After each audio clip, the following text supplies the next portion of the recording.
Berjumpa kembali dengan saya Ricky Francisco dalam mata pelajaran Bahasa Indonesia. Pujian syukur kepada Tuhan Yang Maha Esa, berkat anugerahnya dan cinta kasihnya, kita dapat belajar kembali di pembelajaran Learning Bahasa Indonesia pertemuan ke-12 untuk kelas 10. Materi pokok kita hari ini adalah mendalami puisi bagian ketiga. Jadi materi kita ini masih lanjutan dari kompetensi dasar yang minggu lalu, yaitu mengidentifikasi suasana, tema, dan makna beberapa puisi yang terkandung dalam antologi puisi yang diperdengarkan atau dibaca. Kita tahu bahwa antologi itu adalah kumpulan. Jadi ini adalah lanjutan dari kompetensi dasar yang minggu lalu. Kenapa? Mengapa kita membahas kembali? Agar Anda mendalaminya. Ya, saya tidak ingin pembelajaran itu hanya selesai begitu saja. Jadi tujuan yang akan kita capai seperti minggu lalu juga, yaitu menentukan suasana. Ya, berarti peserta didik mampu menentukan suasana dalam puisi. Yang kedua, peserta didik mampu menemukan tema puisi. Yang ketiga, menentukan makna. Jadi ada 3 di sini. Peserta didik mampu menentukan suasana. Yang kedua, menemukan tema puisi. Dan yang ketiga yaitu menentukan makna puisi. Langsung saja, materi kita hari ini ada 3 materi. Yang pertama yaitu kita akan menentukan suasana dalam puisi. Yang kedua yaitu kita akan menentukan tema puisi. Yang ketiga yaitu kita akan menemukan makna puisi.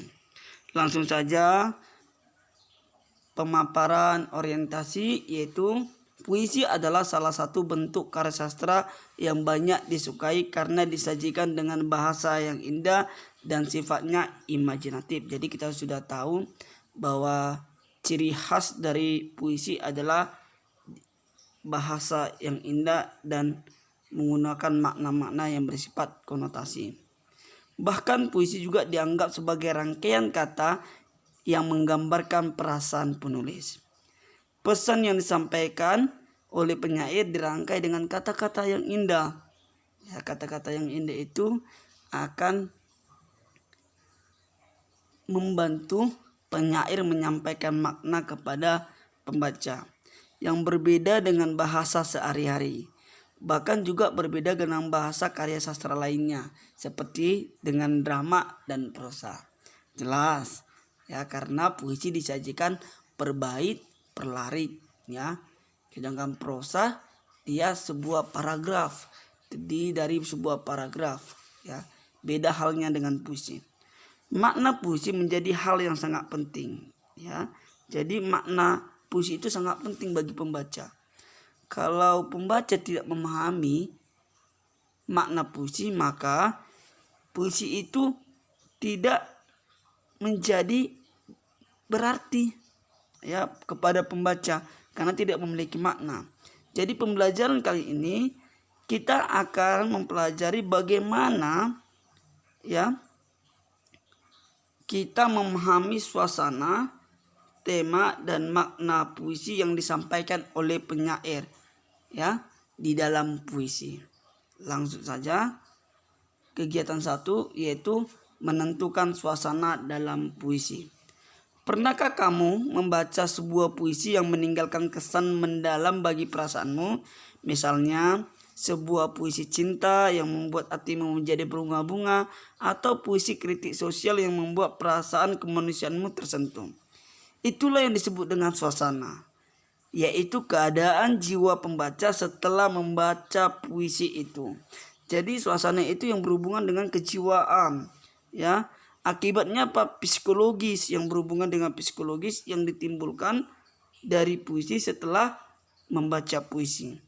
Jadi suasana ini berhubungan dengan yang namanya mental, kejiwaan, psikis, ya, psikologi. Setelah mengalami ataupun membaca puisi. Ya, kalau peristiwa mengalami, kalau dia sebuah puisi ketika kita membaca. Jadi agar kita memahaminya kembali ini, kita akan memberikan contoh puisi yang berjudul Aku Ingin dari Sapardi Djoko Damono. Ya, Aku Ingin ini adalah salah satu puisi karya Sapardi Djoko Damono. Saya bacakan. Aku ingin karya Sapardi Djoko Damono. Aku ingin mencintaimu dengan sederhana, dengan kata yang tak sempat diucapkan, kayu kepada api yang menjadikannya abu. Aku ingin mencintaimu dengan sederhana, dengan isyarat yang tak sempat disampaikan, awan kepada hujan yang menjadikannya tiada. Ini adalah sebuah puisi dari Sapardi Djoko Damono, Aku Ingin. Jadi saya akan membantu Anda lebih mendalami bagaimana suasana puisi dengan musikalisasi. Jadi saya mohon didengarkan musikalisasi puisi berjudul Aku Ingin karya Sapardi Djoko Damono.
Oke, terima kasih. Anda tetap menyaksikan yang diperdengarkan itu adalah musikalisasi dari puisi berjudul Aku Ingin Sapardi Djoko Damono. Jadi dari puisi itu ya yang dipadu dengan musik untuk membantu Anda memahami suasananya itu, saya jelaskan bahwa musik itu lembut, ya tidak keras, ya sangat lembut, sangat syahdu musiknya. Jadi setelah kita membaca puisi ini dan setelah kita mendengarkan musikalisasi puisi ini, yang notabene musikalisasi puisi ini membantu Anda untuk memahami suasana yang terdapat dalam puisi itu, yaitu puisi di atas merupakan ungkapan cinta seseorang kepada kekasihnya. Pasti ya, dari kata aku ingin mencintaimu. Dapatkah kamu merasakan bagaimana perasaan seseorang ketika kekasihnya menyatakan kerelaannya untuk berkorban, seperti pengorbanan kayu kepada api, ya. Pada baris ketiga, lihat baris ketiga menyatakan kayu kepada api yang menjadikannya abu. Ada rasa berkorban, ya. Bagaimana kayu itu dibakar oleh api yang berkorban menjadi abu. Dapat juga kamu membayangkan, ya, bagaimana perasaan seseorang ketika sahabatnya menyatakan kesedihannya berkorban, seperti pengorbanan awan yang hilang atau musnah demi menjadi hujan. Benar, siapapun perempuan yang menjadi wanita dari lelaki itu akan merasakan perasaan romantis. Jelas, kalau ada orang yang mencintai kita dengan tulus, tanpa isyarat, rela berkorban, pasti romantis, merasa disayangi dan terlindungi. Perasaanmu setelah membaca puisi itulah yang dinamakan suasana. Jadi suasananya adalah romantis, merasa disayangi dan terlindungi, merasa dihargai, ya, merasa dicintai. Itulah namanya suasana. Jadi Anda sudah paham bagaimana yang dimaksud dengan suasana setelah kita membaca puisi. Jadi hal-hal yang perlu diperhatikan dalam menentukan suasana dalam puisi, yaitu yang pertama, menyimak pembacaan puisi dengan sesama. Ya, kalau dia dibacakan puisinya atau kita sendiri membacakan, harus kita simak, ya, pembacaan puisi. Yang kedua, memperhatikan pilihan katanya. Yang tadi ada kata mencintaimu, berkorban.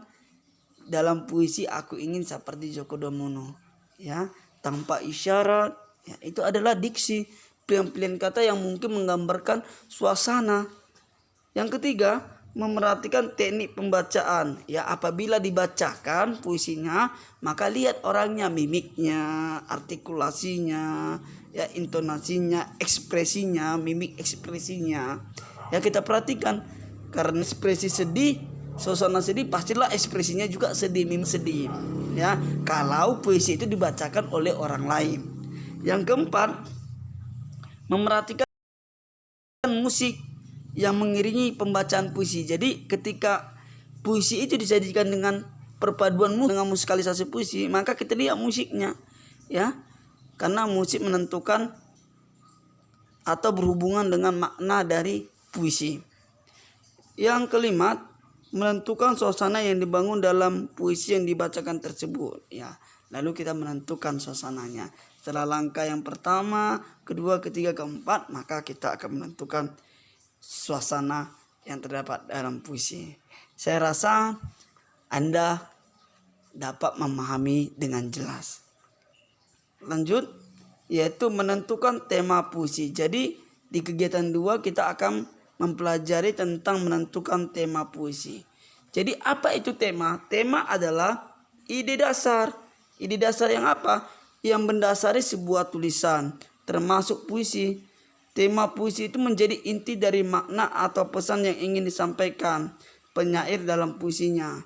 Meskipun bahasa yang digunakan dalam puisi cenderung bersifat konotatif, ya, bermakna konotatif.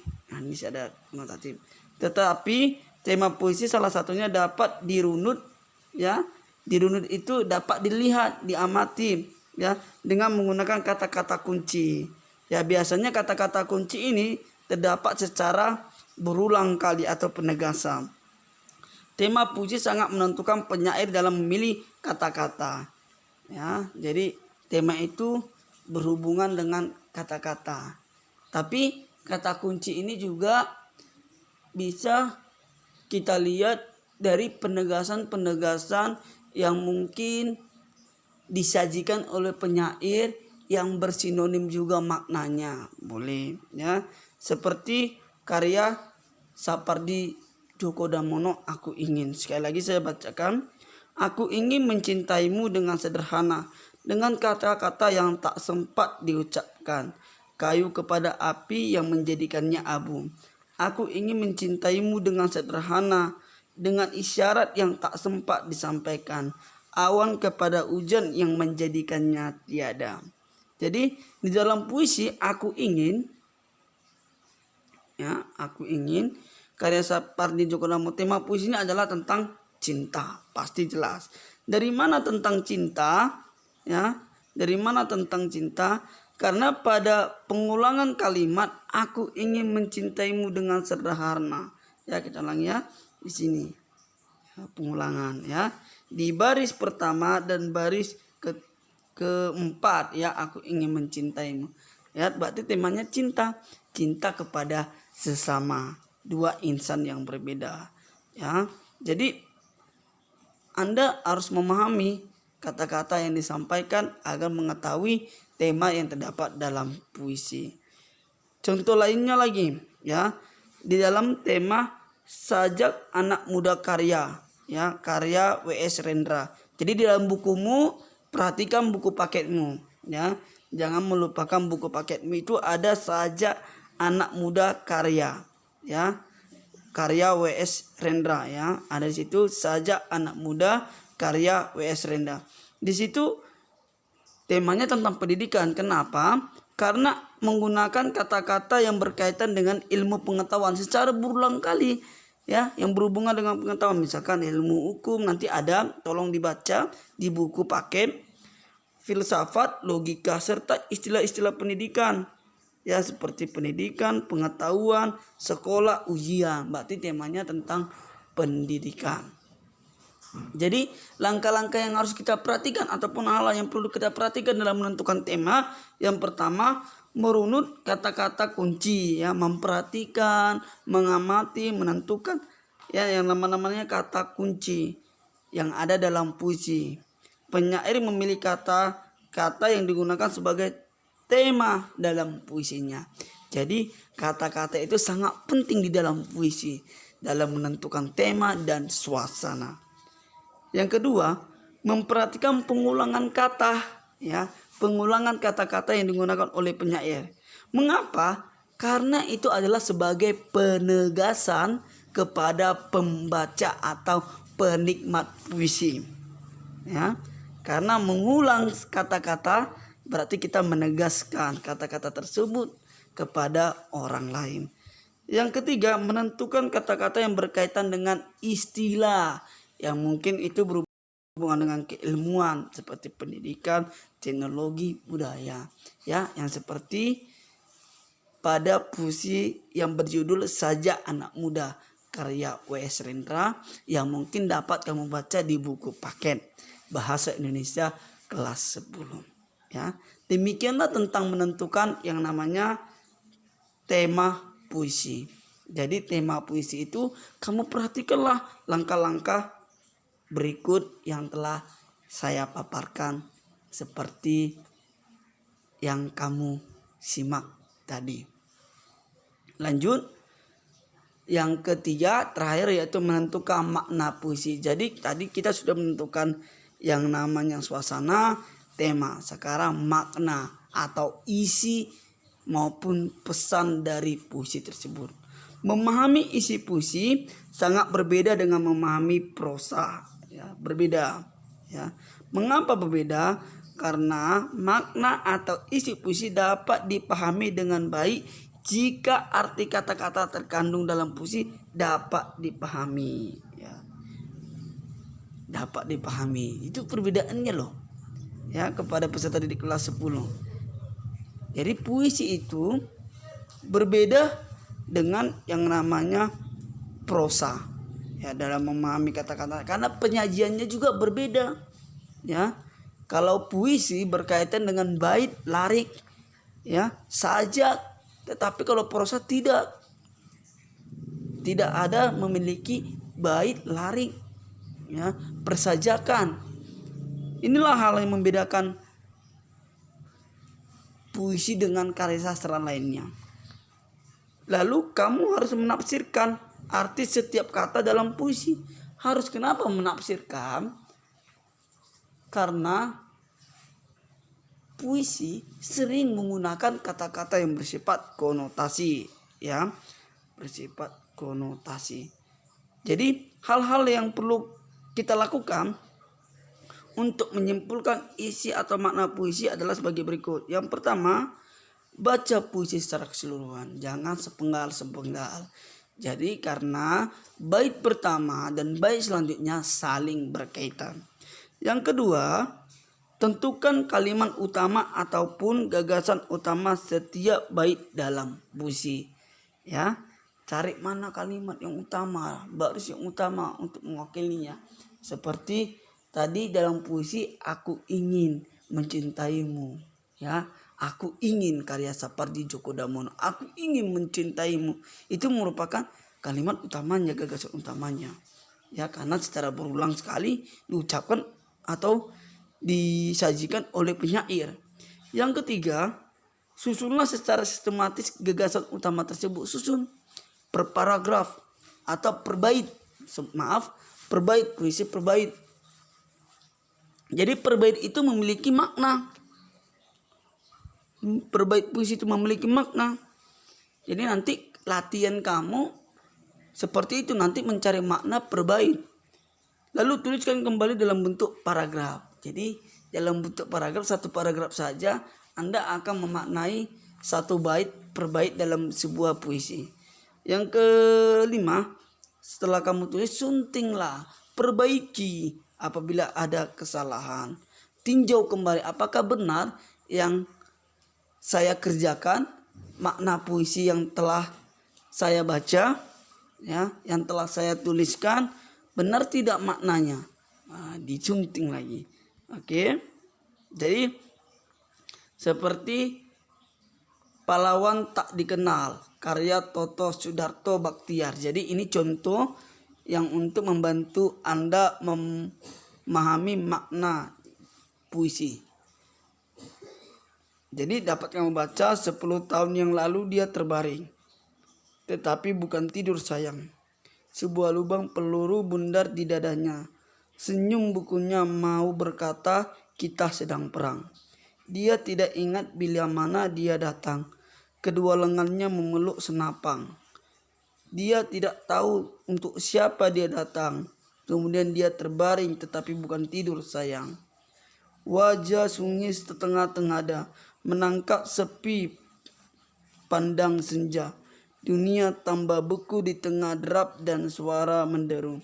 Dia masih sangat muda. Hari itu 10 November, hujan mulai turun. Orang-orang ingin kembali memandangnya sambil merangkai karangan bunga. Tapi yang nampak wajah-wajah sendiri yang tak dikenalnya. 10 tahun yang lalu ia terbaring, tetapi bukan tidur sayang. Sebuah lubang peluru bundar di dadanya. Senyum bukunya mau berkata, aku sangat muda. Jadi dalam menafsirkan makna dalam puisi tersebut yang berjudul Pahlawan Tak Dikenal, karya Toto Sudarto Baktiar, misalnya pada Larik 10 tahun lalu, ini ya, bait pertama, 10 tahun lalu dia terbaring tetapi bukan tidur sayang, mempunyai makna gugur, ya, gugur. Jadi dia gugur. Larik, sebuah lubang peluru bundar di dadanya, mempunyai makna bahwa pahlawan tersebut tertembak. Artinya 10 tahun lalu dia terbaring, telah gugur, ya, tetapi bukan tidur. Kenapa bukan tidur? Karena dia masih dikenang, ya, masih dikenang. Tidur di sini hilang. Namanya, jasa-jasanya sudah diingat. Jadi dia tidak tahu untuk siapa dia datang. Di sini dia tidak tahu untuk siapa dia datang. Di sini ada Larik. Dia tidak ingat bila mana dia datang. Ini dia. Ya, ini dia juga ya. Dia tidak tahu untuk siapa datang, mempunyai mana bahwa para pahlawan berjuang tanpa pamrih, tanpa melihat status sosial. Itulah seorang pahlawan, pahlawan bangsa, ya, tanpa meminta imbalan. Ya, dia tidak ingat bila mana dia datang. dia tidak tahu tentang untuk siapa dia datang ini, ya. Pada bait kedua itu maknanya bahwa seorang pejuang, seorang pahlawan atau para pahlawan yang berjuang tanpa memandang siapapun dan tanpa pamrih, tanpa imbalan. Jadi makna secara keseluruhan dalam pahlawan tak dikenal adalah ini secara keseluruhan. Ya, nanti kamu memaknainya per bait yang seperti yang saya paparkan ini, yang maknanya per bait. Ya, jadi saya secara keseluruhan bahwa maknanya adalah perjuangan pahlawan yang gugur di medan perang demi bangsa dan negara. Ya. Peristiwa itu ya terjadi pada 10 November. Setiap 10 November rakyat mengenang pahlawan dengan mengirim karangan bunga sehingga hari itu diperingati sebagai Hari Pahlawan 10 November. Jadi inilah makna puisi secara keseluruhannya. Ya, di sini kan ada ya hujan pun mulai turun, orang-orang ingin kembali memandangnya. Berarti mereka datang ziarah, ya, datang memperingati Hari Pahlawan.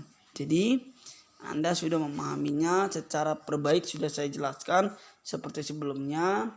Tetapi saya tegaskan lagi, dalam perbait puisi itu harus kamu cari maknanya. Misalkan contoh yang saya buat, saya ulangi kembali.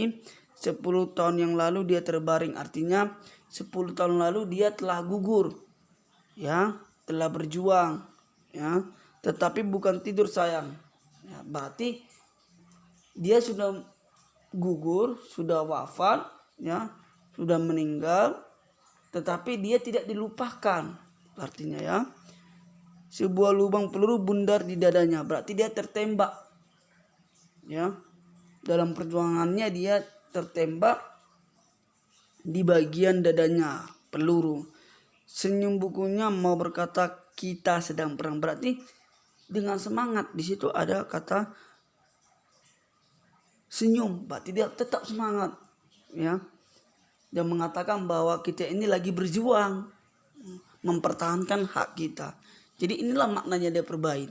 Jadi di dalam tugas nanti kamu akan mencari makna perbait dan nanti juga ada secara keseluruhan. Jadi pemaparan yang saya sampaikan semoga peserta didik kelas 10 memahami dalam menentukan suasana, tema dan makna puisi. Sekian pembelajaran kita hari ini. Semoga kelas 10 dapat memahami materi kita dalam pertemuan ke-12 pembelajaran e-learning bahasa Indonesia. Terima kasih kepada seluruhnya peserta didik kelas 10, terkhusus kepada Tuhan Yang Maha Esa yang telah melindungi kita, yang telah merestui pembelajaran hari ini. Demikian pemaparan dari saya, Ricky Francisco. Salam dan jaya pendidikan.